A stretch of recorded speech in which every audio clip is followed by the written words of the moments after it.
Logan. Simple and genius. Great title. What? Well, they think we Germans are too stupid to get it.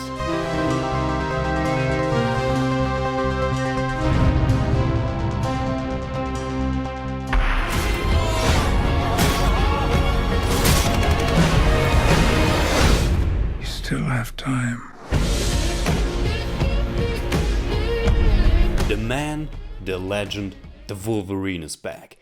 And now he's an Uber driver. But no, this is no comedy. In fact, the third and probably last Wolverine standalone is a brutal, R-rated, Western-like drama? Since we are long over the point of no return in regard to continuity in the X-Men films, Logan takes place in its own timeline, acknowledging some parts, ignoring others. Hugh Jackman was always the character of Wolverine, only the movies and worlds around him changed. This time it's the near future. It's not really that post-apocalyptic scenario from the comic Old Man Logan, or to be more precise, not at all actually, but no one was expecting that. But it's a bleak, dark future with an old, run-down Hugh Jackman who's drinking, cursing, limping and slashing everyone who comes in his way. Holy fuck. When he isn't driving someone in his limousine, he's living with an even older Charles, and it's so great to see Patrick Stewart and Hugh Jackman united again for one last movie. It all started with those two guys, and a few others of course, 17 years ago, when the first X-Men hit theaters and basically launched our modern superhero cinema. Back then it was Logan who needed guidance and a family. This time it's a young girl called Laura, but as you comic readers out there already know, she's X-23 and possesses the same mutant powers as Wolverine. And let me just point out that she's terrific in this movie. It's not easy to make a child look really badass without getting ridiculous, but when she's unleashed, the hair on my arm stood up. Logan has some of the most intense X-Men action, and as it is R-rated, definitely the most brutal one you've ever seen. There's an early confrontation with our bad guys that was just incredible and kind of reminiscent of Mad Max. In general, the movie has a strong Western flavor to it, with Logan being the lonesome cowboy or outlaw, an old remnant of better days. Director James Mangold, who also did the last Wolverine movie, created a down-to-earth, hard-boiled, worn-out Western drama. The dark tone fits and they used almost no green screen or CGI.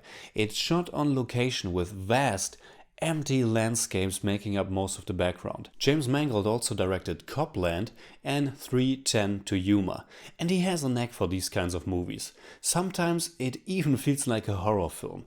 But as great as the atmosphere, action set pieces and performances are, it's not a masterpiece. For starters, it's too long, because while I enjoyed the slow approach, similar to the comic, this is unfolded as a road trip, the story is very basic in the end, and the characters not as complex as they want us to believe they are.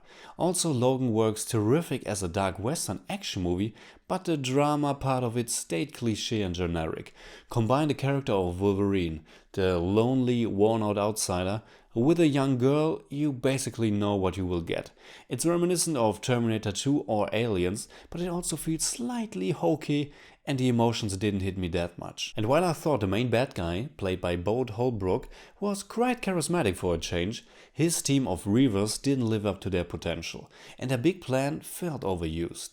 But overall, Logan sticks out as a different superhero movie, one that embraces very serious tones in a way that feels earned, one that tells a more personal story, even if it doesn't quite hit home with it.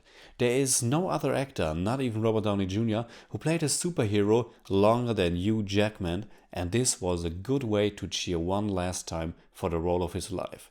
In German I'd say, Logan ist ein dreckiger, brutaler Hundesohn, mit dem man sich besser nicht anlegen sollte. No. No.